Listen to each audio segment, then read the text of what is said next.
Happy time zone. Welcome to the April broadcast her live. How are you? How's it going? What you up to? I don't know. Stuck inside, trying to learn about esports and gaming, trying to raise money for charity. I don't know. Maybe a little of both. Maybe a little of both. Hi. I'm having trouble. The days are all blending together. I'm having trouble remembering which day is which. I don't know if the same goes for you, but I was like, is it Tuesday? Is today Thursday? What's going on? It's Wednesday, by the way, in case you were curious. It's Wednesday, April 29th. Hi. Hi, Bandy. Hi, Viz. Hi, Sketching. Hi, Platty. Hi, Kayla. How are you? How are y'all doing? We have an incredible show today. We get to talk to Jess Goat, who I'm super excited about. And we also get to talk to the BroadcastHER recipient, Baby Argon, also known as Lisa. It's incredible. We all have two names. I'm super excited. We get to talk about the BroadcastHER grant, Streams for Dream and Women's History Month, advice for women and esports, and a little bit more about the 2020 BroadcastHERAcademy from an actual recipient, which is way more valuable than me telling you about it because she'll know way more than I will. Saying, what is today? What is today? I wish I knew. I wish I was more aware. But alas, here we are. I just have to wake up every day and be like, in Animal Crossing. What day is it? Doesn't help when you time travel, though. For all of you watching, we're going to be talking with Jess Goat, by the way. I don't know if you heard, about esports coaching, casting, analyzing. And at the end of the interview, there will be an opportunity for you to ask your questions. So if you want to just ask your questions in chat now, and Kayla will collect them. And at the end of me talking to her, I'll be able to ask her those questions. So just a good reminder, please ask your questions. No question is stupid. They're all incredible. I mean, I know I had a million questions about what Jess did and how and when and how do you even get those jobs. So I know you'll probably have some too. All right, I'm gonna call her in. Get this party hopping. Please hold. Hopefully that works.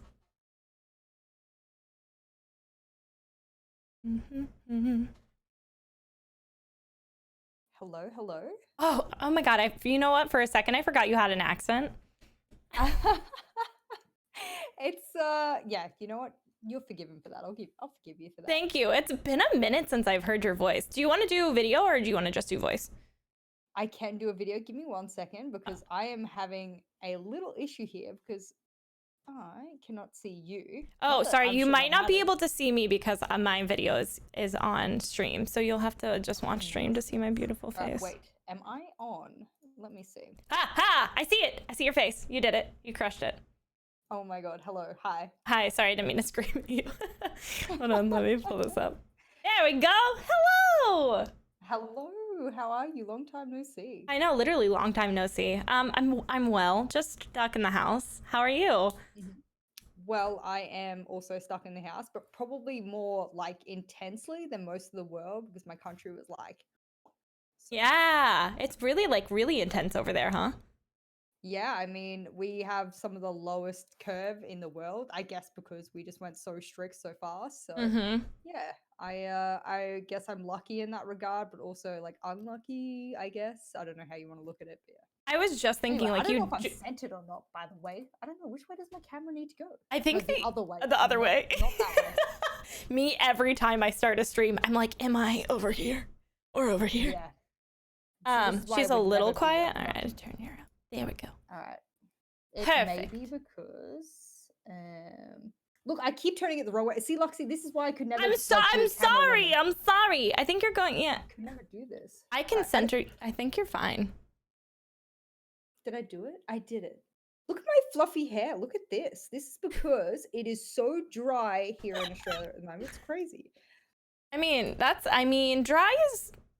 Wait, your hair is frizzy because it's dry? Because I thought my hair got frizzy because it's like humid here. Well, it's dry and humid, which makes it more, you know. I'm not going to even ask you how it can be dry and humid at the same time, Jess, but I believe you. Also, I was just thinking, you really got out of Italy right before it got incredibly dangerous there, and I just realized it, and I'm so thankful. Well, actually, I got extraordinarily sick at Christmas, and we're still waiting for an antibody test to work out if I had some of the early stages because I Oh was my right in the middle of the gosh. red zone. Yeah, I got very sick. Like, probably, I've never been that sick except for once when I was in India, Mm-hmm. 10 years ago. So I had every single one of the new symptoms they put out today. The CDC put out a new list of symptoms. And I went, oh my God, I'm pretty sure that's what I had at Oh Christmas. no. All right. Well, I spoke And way too yeah, soon. so whew. Well, I'm glad you're not sick now or dangerously ill. Yeah. All right, so I'm going to ask you some questions. I'm sure you knew that this was going to happen. Can you start off No, by I didn't. telling me? Can you start off by telling me a little bit more about yourself and what currently you are doing in esports and gaming? Because honestly, at this point, Jess, I have a hard time keeping up with all the things you're doing. You're not the only one. I too have no idea what I'm doing tomorrow or the next week or the week after that. And I think that's a little bit of the freelance aspect of esports. A lot of us sort of fall down the rabbit hole of. But I originally started in esports as a player. I was a semi-professional player in Australia, and that was kind of for me, especially in Australia. It's not a huge thing. Esports isn't a huge thing, so for me, it was kind of a hobby.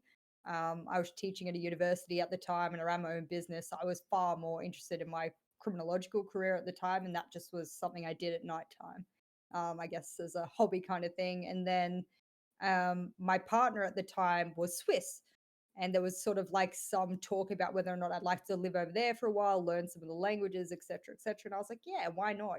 Like that's one thing I suck at is languages. So, if I live in the country and I start speaking it, then I guess I'll find it, much easier to sort of integrate with. And of course, visas were a problem for my partner staying in Australia long term. So that was something I was like, all right, let me have a look at a job over there. And one of the big organizations in Germany was hiring at the time an analyst for Rainbow Six Siege, of which I specialize in. And I was like, I'll just apply. I won't get it, but I'm going to move anyway. But I'm like, you know what? Let's just apply and see what happens. And then, yeah, they narrowed it down. And then it ended up just being me at the end. And all of a sudden, I was in this meeting with pro players, and I was sort of like really confused how I got in that position. You like woke up and you're like, Um, oh, this is my job now. I'm like, oh, I guess I'm now in pro league in a weird way. No one even really knows about me. So I was like, okay, I think that might be a weird pickup for them. But I mean, if I'm the one they want, then who cares? What I mean? I do the job. Right. So yeah. Then I moved up to a coaching position because that was kind of natural because coaches in my game are not really like seen as favorably as like traditional sports, whereas like the coach runs everything, right? The coach is like the go-to girl or man or whoever it might be that you would go, that is the one I look to for all of my answers. In esports, it's not always like that, unfortunately. So I kind of just progressively moved into that position because I was managing a lot of things anyway. Traveled the world very luckily as part of that pro team, and then it ended on weird terms in the end because the team wanted to make changes. I didn't agree with them. I also didn't feel that they were quite as serious about the job as I feel you should be as a pro player. So that kind of ended there. Then I got picked up by Samsung Italy, and I had to move to Italy, coach there for a few months. Then I had visa issues, so I had to move back to Australia, as you spoke about before. I luckily got out of there before it got wild. And then all I've been casting for years since then, sort of just on and off for events, analyst desk as well. It's easy when you're a specialist at the game to be an analyst, you know what I mean, as long as you're quite charismatic, etc. So yeah, now as of 2020, when everyone had heard, well, she's not coaching anymore and it doesn't look like she's moving anywhere else, let's just book her for every event that exists under the sun. And so I got booked the analyst desk for the World Championships in February. And then I had to fly straight from the World Championships in Montreal, Canada, to the World Championships for the Girl Gamer Festival in Dubai for CSGO. Because I'm also a CSGO caster and analyst, which I know, weird, right? But there I am. So yeah, that's kind of my job now, is to just freelance my way through esports. Incredible. And what a I feel like every good story of somebody's career, you're like, how did you even get here? You're like, it was kind of an accident, honestly. And It now really I'm was. here. Yep. I wasn't meant to be continuing this for like as long as it's been going for Luxy, and I don't kind of know how it just keeps going. It's just like, like you just imagine a cow stuck in the bottom of a tornado and it just gets pulled You're up getting and to up the and up. top of the tornado. And somehow you become the 1% of like the existence of that career. And you're like, wow, How did this happen? That's how you know, though. When you just accidentally keep moving up, that's how you know you're meant to be in that tornado. That's a tornado for cows. Okay, so what inspired you to get involved in gaming in the first place? Have you always been a gamer, and what are some of your favorite games?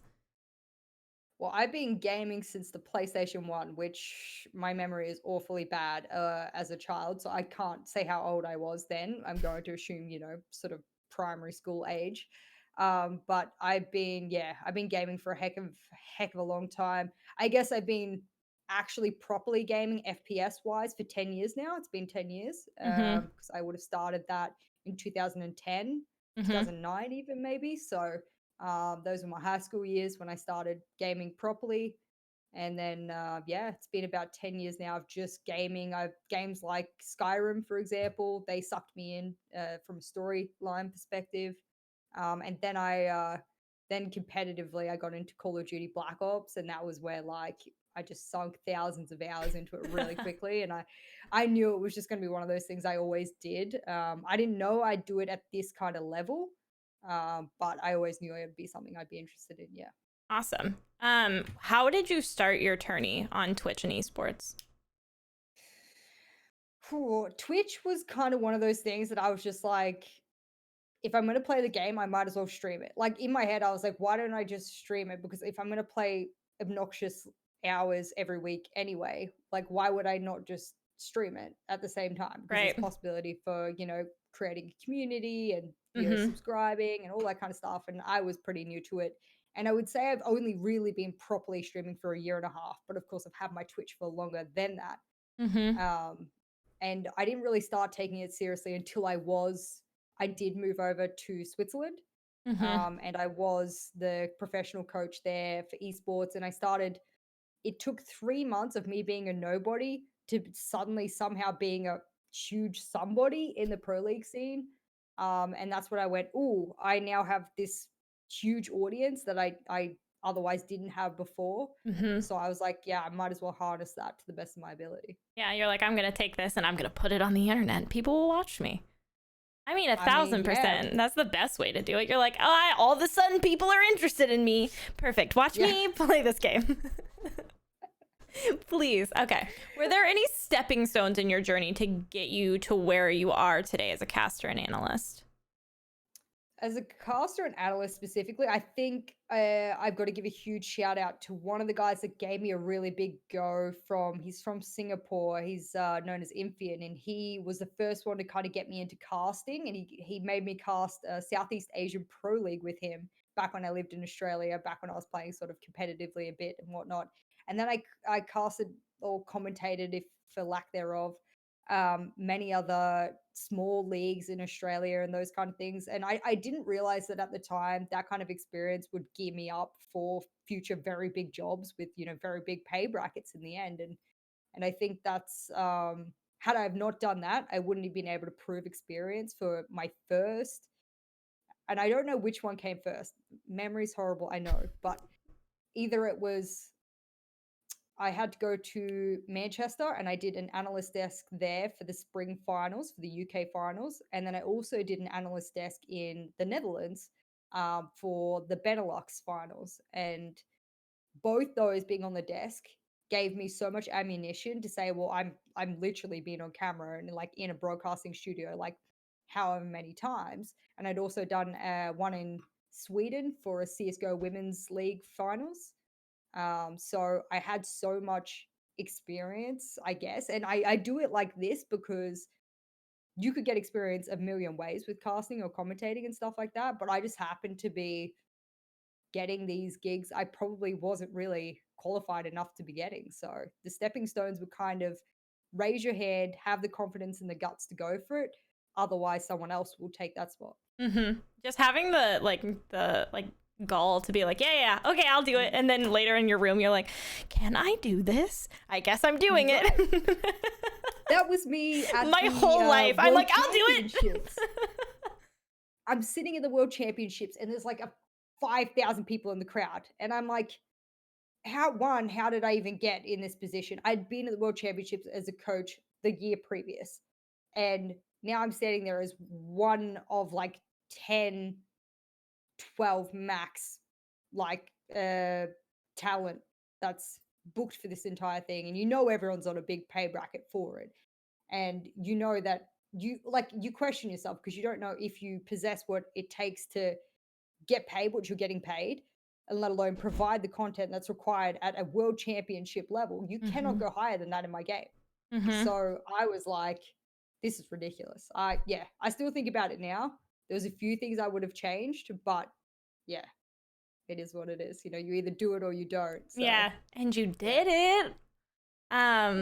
So what is your most memorable moment so far in your esports experience? Do you think that would be it? I guess from a casting and commentating and analyst desk perspective, that is the biggest that I could go. And I was like, wow, that's huge. I have other things coming up in the works, which will replace that being the best memory. Of course, I can't talk about NDAs and stuff like that. So I can't really say much. But as a coach, my biggest memory was the first ever international event I went to with the team, which was in Sweden, in Jönköping. And it was at DreamHack Winter. And I remember to get to the ticket of the World Championships, this was the last like event that anyone could go to get it. We had to verse this American team, and we were in the semifinals. And if we beat the American team, we go to the World Championships. If we don't go to the World Championships. That was it.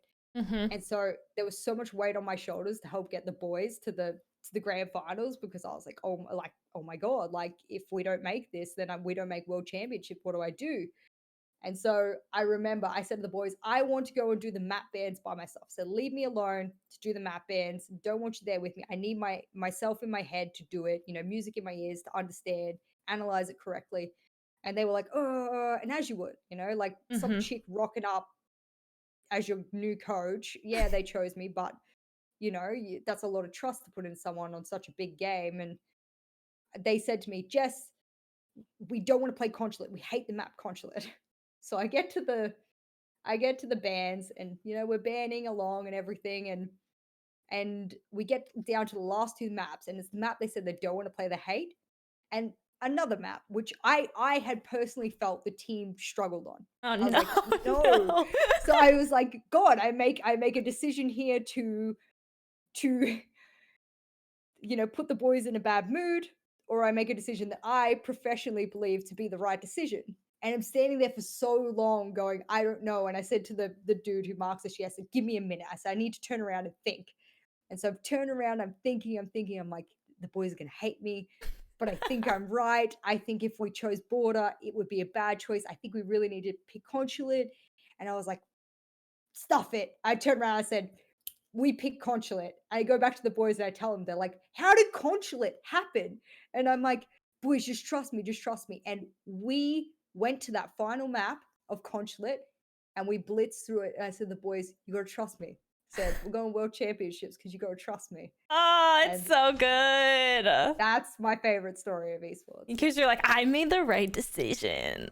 I did it. I did yourself. my job today. Yeah. That's incredible. Okay, so for the people that don't know, what does an esports caster and analyzer do? So casters and commentators, generally the ones you hear the voice of over the game, like they'll start bringing the game. They'll essentially, they're like the subtitles of the game. You're watching it, you have no idea what's going on. That's cool. The casters are there to tell the story of it.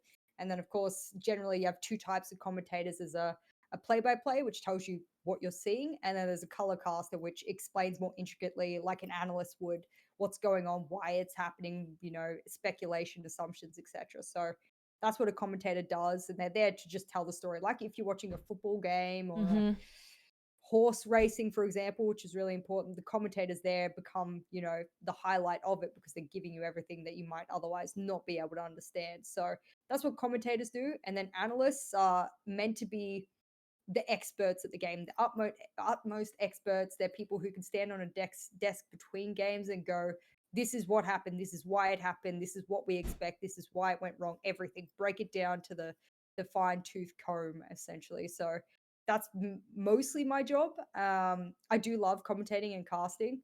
I've had ups and downs with it. Is the trouble is that different flow and rhythm and everything like that. You need to sound a certain way when you're commentating to be liked, and that comes down to just practicing your charisma and stuff. So that's what I've been doing recently.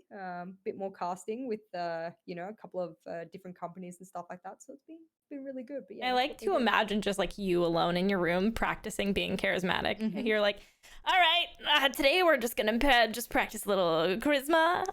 You're like getting your charisma up in like Skyrim. You're like charisma 10. Nailed that one. Oh no. As someone who's cast and analyzes esports, what does a typical day look like to you? I feel like this has to change so much day to day. I mean, if I'm doing an online event, like I've been casting for Red Bull UK.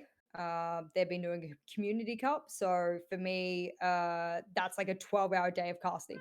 It's unbelievable how insane you can have a day worth of work, and you know that you've got to be able to put in the work from start to finish. It's very tough. So something like that will require me to sit in front of my studio here essentially and just go casting throughout the entire day. I have a production team in my ear. I have a co-caster, in another location or whatever, and I'm constantly just trying to keep up both appearances for camera and charisma and my voice, and whether or not it's a spoonful of honey every couple of hours or whatever it might be, lukewarm water, etc. I just try and keep it to the best of my ability. But when you're at events, it's a whole other world. That's when you just know that your day is just going to be a whirlwind of things, because from head to toe, you've got to look perfect. The World Championships, for example, I'm constantly changing shoes or this because I have to stand on a box. I'm extraordinarily short. I'm the only female on the desk, so naturally, men are often quite taller than most women, and I struggle with that. So I'm always on a box, so I had to change from my heels to flats to this, and you got production saying something in your ear whilst you're trying to speak to the camera.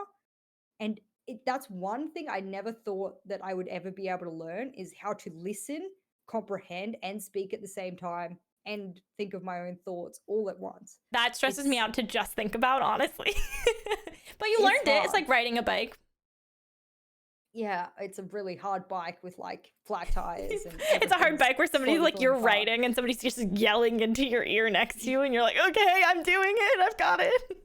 No, I can't even imagine. I'd be like melting down on my box on the stage. Okay. Yes. Sorry, they're talking to me. Well, most people when they first start, they pause because they're listening. Right. And imagine you taking an awkward pause on in the middle in front of, just 50,000 staring people, them down. and you're just like staring at the camera. So yeah. Gosh, no. Okay, well, that's very impressive.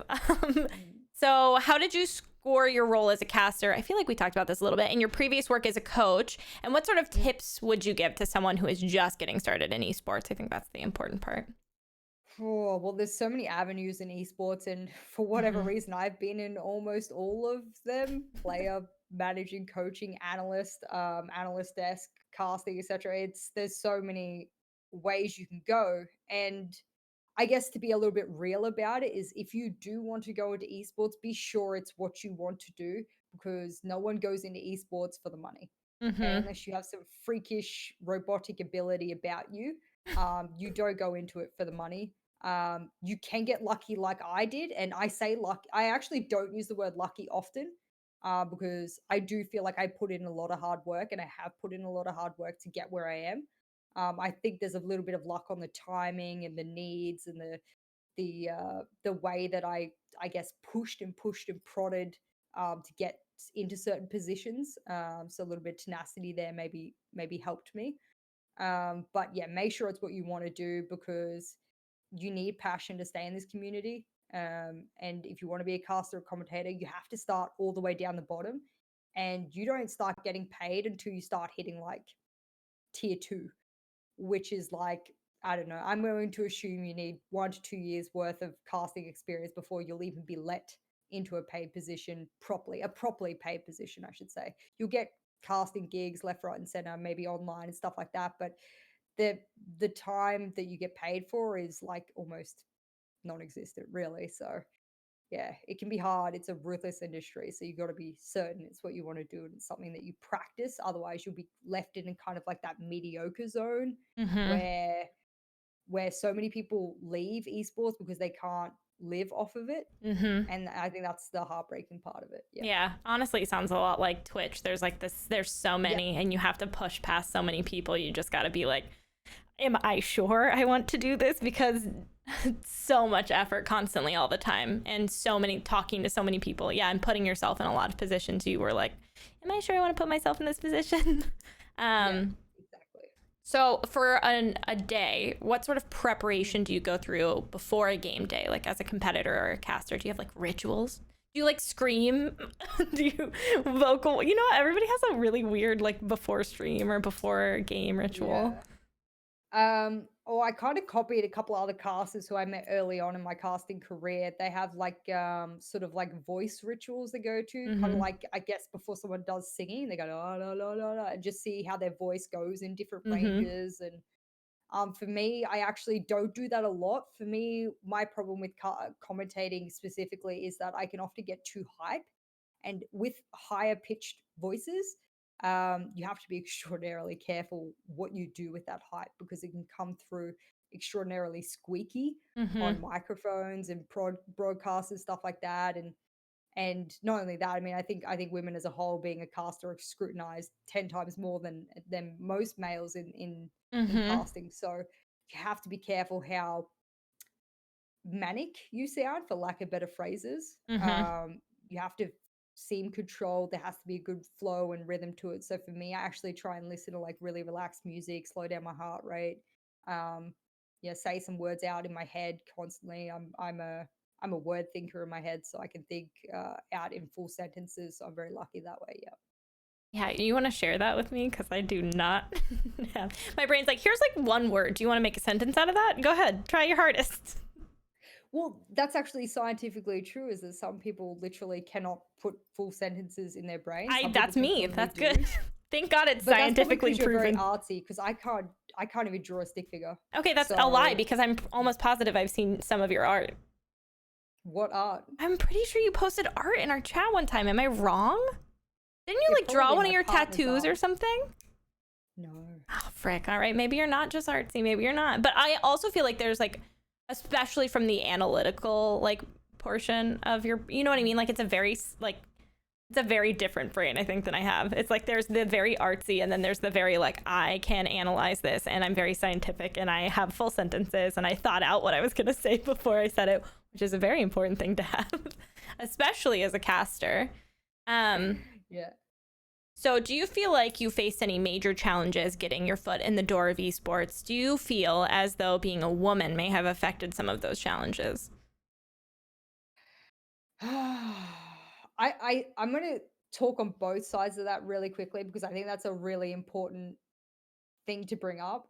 And Luxie knows me very well. I'm a pure realist. I say everything as I believe it to be in actual fact, and try and skirt around the problem. I think from a sexism side of things, if I valued my sanity, I would never have gone into esports ever. And I'm a pedophilic and sex offender specialist. And I'm saying I would rather be a pedophilic and sex offender specialist than have willingly gone into esports.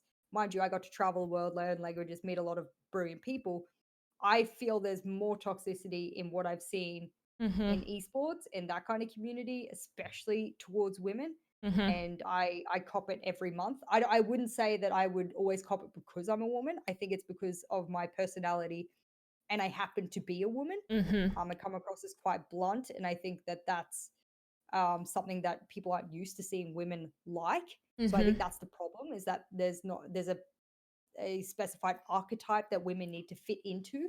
Yeah. And if they don't fit into that, then they get scrutinized far more intensely. And I think I've gone through that a multiplicity of times. I've seen it. Yeah, it's bad. Yeah. Especially I think with women in gaming, it's pretty bad. But I think women in FPSs especially is horrific. Just even playing them. So not even just playing them, but being somebody that they're being told they should listen to, I think really challenges people to be like, no, thank you. I'll be really rude to them instead. And like, just the things that I've seen, you just have to have a really thick skin, I'd say. That's pretty much the exact phrase. I said, I came from the ANZ community. It's one of the most toxic FPS communities that exist in the world. So if I can come out of that, I always told myself, geez, I can make it in any community in the world, quite frankly. And I guess on the other side of it, the other point I wanted to bring up, and this goes to my realism and blunt point, I unfortunately think that for a lot of men in my industry, let's even talk more specifically in Siege, I would say I've overtaken far more experienced commentating wise, not analyst desk or anything like that, but commentating wise, I've overtaken far more men purely out of the fact that diversity is a need. And I feel that oftentimes. And I feel that's a conversation we need to have that we don't have. And I feel like it's not that you're always 100% the diversity pick. I don't feel I've ever just been 100% a diversity pick. Right. But I feel definitely there is a subliminal. Yeah, they're like, oh, it'd be nice for us to have a woman here. Yeah, 1,000%. Yeah. Do you feel like that also plays a little bit into you being like in the LGBTQ community as well? Or is that like a thing that's less discussed?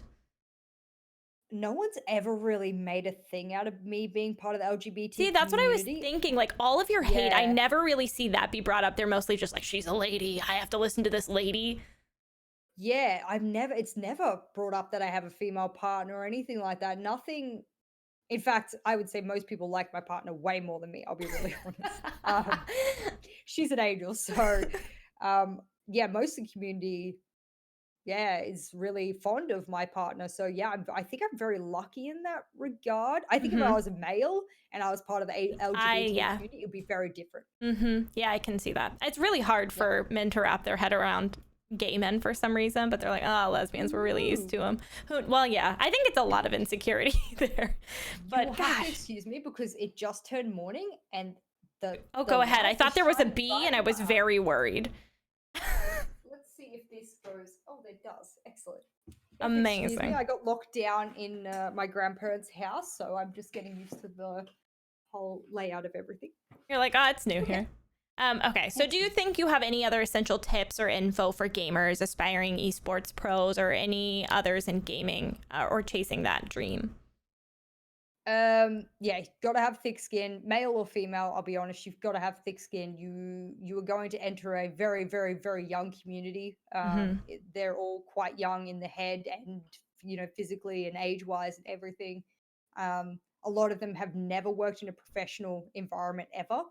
And so for me, coming from a very, very professional environment, teaching at a university, to where people didn't even consider, being on a contract and being paid salaries to be a real job, that can be awful to go into that kind of community. But we do it because it's a huge passion. So if it is your passion and you do see value in it, then you have to put aside everything everyone is saying. Social media can be an absolute nightmare to go through in the esports scene. So you have to put your pedestal above it all. Don't do what I did. Don't try and feed into the drama. It does not help your cause at all, ever. In fact, you'll have this trail of haters following you for forever who can't let it go. So don't do that. Try and avoid the drama, or you can try and be a positive influence, but stand up for yourself where you see necessary. And a huge part of it, don't work for free. Esports is riddled with people that will do things for free. Don't do it for free, please. Set some standards for esports, because that's what we need. And we need more diversity. So if you feel that, definitely try and make your way into the scene. Amazing. Yeah, that's incredible advice. So why do you think programs like BroadcastHER Grant and Academy are so important for esports? Is there anything else we could do to increase the representation and experience for women? I think in esports specifically, and when I first heard about BroadcastHER, I was like, hang on, I have to read all about this. So I, did a little Google thing. You try to work out what everything is, what's going on, what's it about. One of the girls that I used to play with quite a lot, who also played competitively in one of the leagues I created. I created 2 women's leagues, one in North America and one in Europe. And she participated as quite a high level player in the European league. She actually was a BroadcastHER recipient. Amazing. You know, right. So she goes, oh my God, I became one of the recipients. And I was like, well, dude, like beef up your streaming gear with that. Like just go hardcore with your streaming, because like people now know you from CCS, and they also, know you from just like Twitter and stuff like that. I'm like, how about you just like kind of combine your competitive love in the game and streaming all together, which is what I did, and kind of smush it together and, do that. And I think she's done quite well as a result of it. So I think it's necessary to kind of give, a lot of the time it's gear, like for streamers, isn't it? Like you turn around, it's like so much gear. And it's a weird thing because I've always been the person that has a computer. I have so many friends that like stream directly like from their PlayStation or something like that, and they're trying to stream, and I'm like, oh, and they're like, yeah, I need a computer, like I need gear, and I'm like, oh yeah, you do. You can't stream from your PlayStation forever. It's the truth. And I remember when I first started streaming, I had one monitor and I was reading chat off my mobile phone, and this was in Switzerland. And like we all start somewhere, right? So these kind of grants, I feel like you give 1,000 or 2,000 to a girl, and you say to her, hey, your stream could be like just this much better, and people would start, I guess, sticking around for longer. It would make your stream, easier to maintain, produce, etc., content, etc. I feel like that in its own right, there'll be far more exposure to, especially these women who are doing quite well in their esports. I would like to see more exposure of them. Yeah. Not to say that women who aren't good at a game, who are playing a game and streaming it, aren't just as fabulous. No, but it would be nice to see and know about them. Absolutely gunning it. Yep. Like, you know what I mean? And like you go, wow, she's actually freaking good at this game. Why can't we have those women propelled into the top sort of areas of Twitch, so that they can be seen for their tactical prowess? You know what I mean? That's what I want to see. I want to see more tactical prowess and more serious given to these women, because to be a cognitive athlete has nothing on being a male or a female or anything like that. In fact, the only thing that counts it is age. So we just really need everyone up the top giving exposure, etc. It's really important. Thank you. And thank you so much for talking to me today. I feel like I know so much about you, but there's so much, like, especially about your early career, I had no idea about. So thank you for sharing with me and for us, for giving such incredible advice. I hope you have an incredible rest of your day. I feel like it's super early for you, so. It is. I do have an EU schedule, so it's 7:45 a.m. for me. So I go to bed in about an hour or whatever, and eat my dinner before I go. So no, it's good, and the sun's out today, even though it was raining wildly. So it's good to see. Well, thank you so much for talking, and have an amazing rest of your day and great dinner for your breakfast. You're welcome. Bye, Jess. Ciao. Oh my gosh. I feel like I feel like Jess is one of those people that every single time I talk to her, I'm like, you did what? How much stuff have you done? When will you stop? How much? She's like, I have, just like 8,000 degrees and I'm so talented. But such a wealth of knowledge in like every aspect. Clap. Yeah, just an incredible person in general. We have, also such good advice about esports, because I feel like as a person who's bad at video games, I don't know as much about esports as I should, even though it's like a thing my whole family is really involved in. So it's really nice to get more information about like the other side of esports, especially because so many people are involved in it and work literally so hard at it. So next we're going to talk to Lily, aka Baby Argon, about her. She's actually a BroadcastHER recipient, so getting to hear more about that side and what she did will be super interesting, especially hearing about one of her friends being a recipient of it, which is incredible. So let me pull her up so we can chat with her.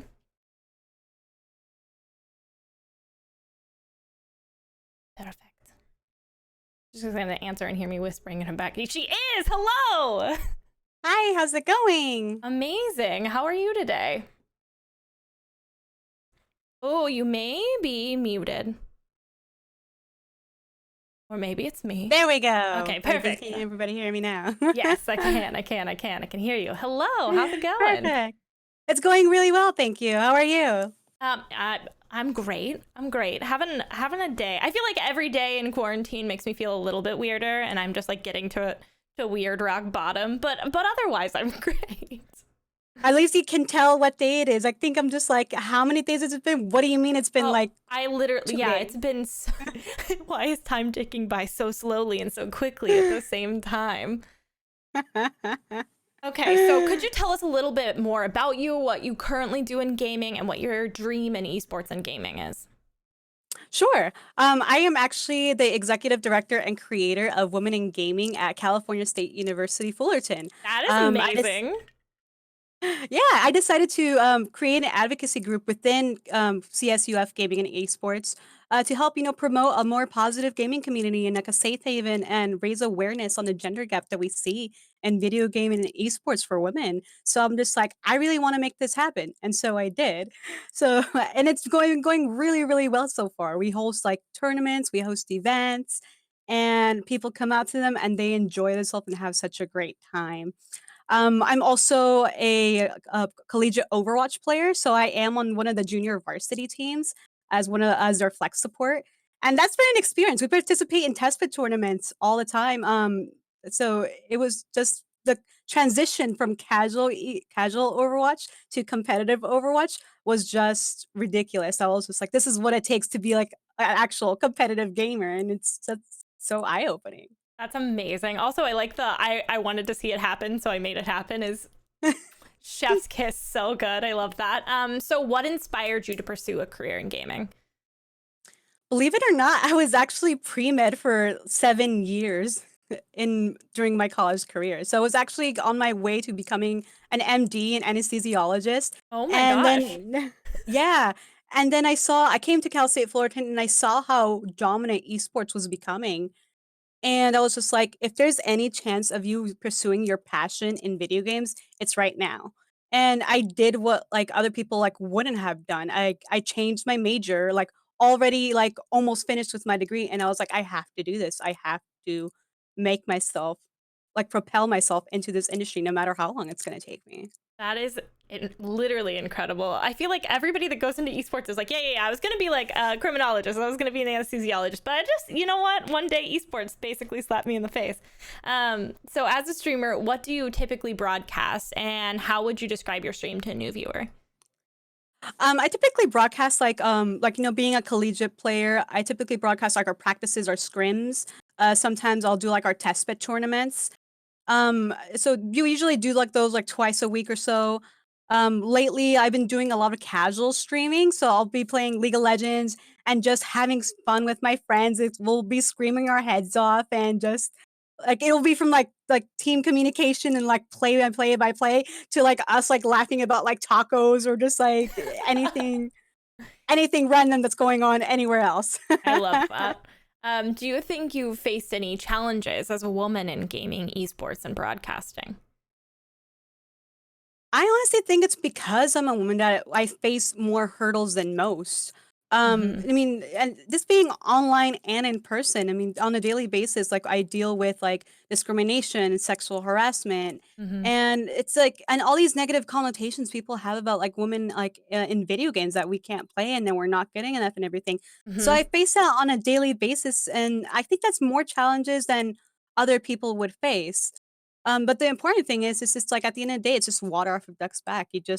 You're here because you want to be, and no one can take that away from you. Yeah, exactly. You're just like, you can be as mean as you want, but at the end of the day, I'm still going to be doing more than you. So I'll just keep doing Yeah, more than you.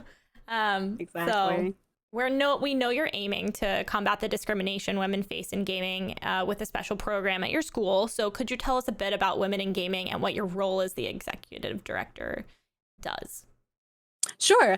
So like I mentioned, like we aim to help women inspire and inspire them to be like succeed in competitive gaming. Like there's some Hmm. females like don't necessarily want to work in the industry, but they still want to be competitive gamers. They still want to learn like what it is to be like a pro player, and Hmm. I encourage that a lot. And we constantly have a lot of girls asking in our Discord server. The club has a Discord server, and they're just like, oh, do you have like a CS:GO team? Do you have like a Rainbow Six team? Like I really want to join. I really want to know what it is to be a competitive gamer, and extremely. I welcome that so much. My goal is to provide resources to women who don't know how to set foot in the industry. So Mm-hmm. I was talking to my friend the other day, and I'm just like, there's no how-to guide Yeah. to get into the esports industry. It's such a new industry. It's just like, how do we do it? Mm-hmm. And so I wa not that I made mistakes, but I do want people to learn from my past history and then be like, "Hey, this is what I did for the longest time. I was pre-med. I'm gonna show you how to get into the industry because I had to learn the hard way." Yeah. You know? Mm-hmm. So I want to provide those resources. So we have like panels, like where I invite people from the industry to come and talk to our group and see how it is to be successful. We do have like watch parties that we get promoted by to certain teams. So my latest event was an Overwatch watch party that took place, and we were actually sponsored by LA Valiant. And it was a really fun experience because we got all this like cool merchandise. We got to see like the grand opening for the Overwatch League, and we had a pretty good turnout. People came out, they enjoyed themselves, and they had so much fun. And that's my main goal. I want to bring together a positive community. So anybody of any gender can just be like, hey, we're bonding based on the fact that we all love video games. I love that. That's so. I love that you were just like one day you're like, yeah, it needs to happen. Also, that somebody needs to know how to do this because I did it wrong. I think that's really valuable because I feel that with streaming as well. I'm like, don't do this, don't do this. Yeah. As a recipient of the Broadcaster Academy, what do you plan to use your funds for? My friends have been killing me to get a new monitor. I need a 144 hertz monitor, and they're just like, Lisa, you're a good player. A new monitor can really like make such a difference. And I'm just like, Mm-hmm. really though? Like, how much of a difference can it make? Because I have a pretty good monitor. Until they were just like, you can literally rank up so much more if you have the proper equipment. And I'm just Mm-hmm. like, you don't say. So you're like, time to rank up. It does though. Yeah, Your definitely. gear changes everything, I feel like, especially in an industry where gear is constantly being outdated. Yeah, and the thing is, like, it becomes outdated so frequently Mm-hmm. because we're like, it's such an innovative industry, especially like science and technology. They're coming up with new stuff every year. Mm-hmm. So I'm just like, what do you mean? I just bought this monitor. Why What would do you you do mean I this need to a me? new one? Amazing. So the Broadcaster Academy includes some special pricing for your professional development, such as a trip to the HyperX Esports Arena in Las Vegas, virtual mentorships with folks from Allied Esports and HyperX, and more. How do you think these resources will help you in your journey, and what are you most excited for? I'm pretty much excited for the whole ordeal. The fact that I even got chosen was like Mm-hmm. for me, like I never win at anything. I never win like at raffles or anything. So I'm just like, I'll just apply. What's the worst that can happen? And then 2 days later, I'm just like, what? What do you mean I got chosen? So I was just excited for the whole ordeal. I mean, like, who wouldn't love to go to the HyperX Esports Arena, especially in Las Vegas? Mm-hmm. And so I saw a few pictures of it, and the place just looks gorgeous. So I'm just like, I can't wait to go there. But I think the thing I'm most excited for is just like the mentorship that the 1DF provides. Like just like I get to learn from someone who does have the experience that I don't have, and I love learning. I ask so many questions. I'm gonna bug them basically. I think this is the exception to the rule. I don't think you could bug them because they're like, yes, I'm here to give you advice. Please ask questions. Yeah, Definitely. that's so exciting. I'm also so proud of you. Congratulations. I'm so glad. I feel like so many Thank people are like, you. I'm not going to do it because I'm not going to get it. So applying is the first step. Apply for it. Oh, I blew up my Discord server. I was just like, "Women in gaming, all of you guys are gonna apply, or so help me." Oh, I love that. That's incredible. Yes. So why do you think programs like Broadcaster Academy are so important and beneficial for women in games right now? Is there anything else we can do to increase the representation and experience for women?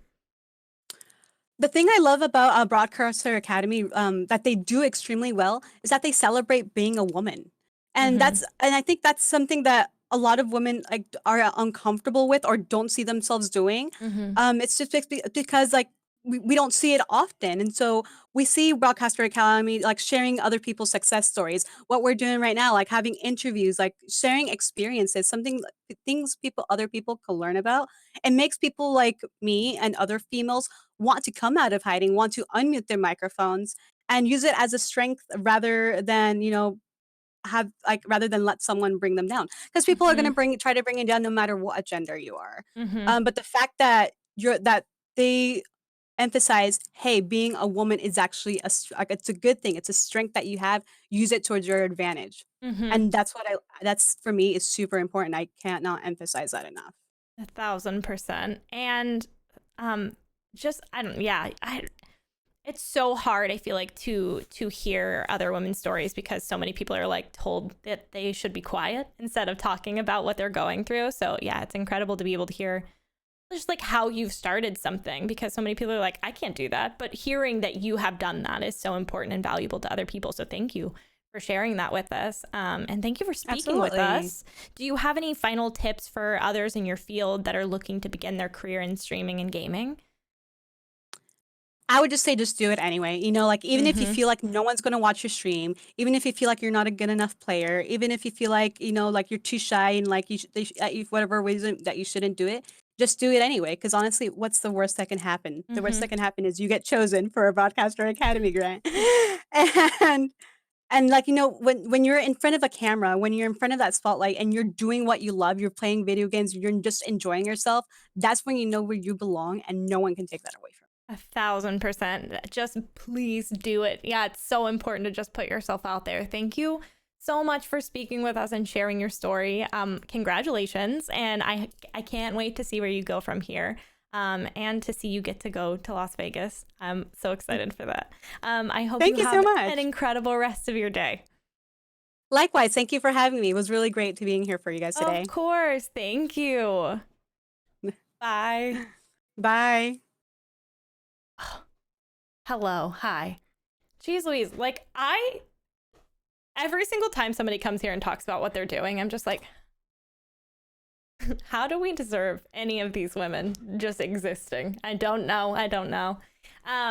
Thank you so much for hanging out with us today.